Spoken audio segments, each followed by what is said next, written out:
ikaw, dapat hindi ka nag-iiwan ng kasama. Eh kung paglabas mo, may nakasagasaan ka. Hindi ako may kasalanan. Iiwanan mo ako.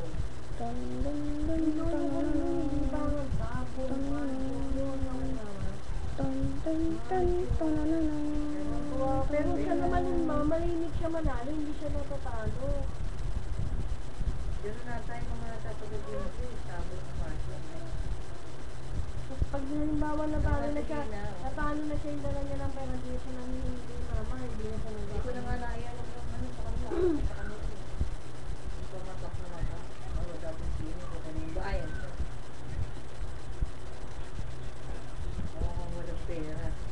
Salamat. Sabi niya 23, di ba may pera sila? Oo nga, ngayon di ba nagbabayaran yung tubig? 26 na, di ba?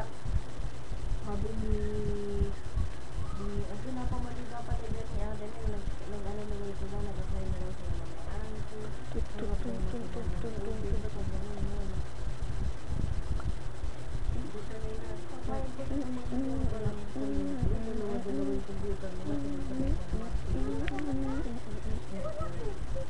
Pero pag nahuli sila, hindi na. Kuya Bundi, kaya kahapon mo, ay kagabi na nilimu ka nagwawala dyan sa ito. Magsama-sama kayo, pati yung anak niya.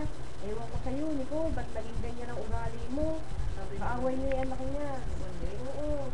Samantalang yung anak niya, minsan nilalabas niya, pinapakain yung Jollibee, dalawa lang mapakain yung nanay. Nasusulan ng nanay niyo. Pinalabog niya yung ano, hindi. Kahit kayo, magsama-sama kayo, pati ikaw nito, ang sama na ng ugali mo. Sabi. Ano, kaya pagpapalaki sa kanya, hindi nagsasalita siya ng gano'n. Di ba may mga bata ng bakla kayo sa Ebong dyan, di ba? Kawawa na sila. Yung pulis lang dyan, natutulog sa kanya.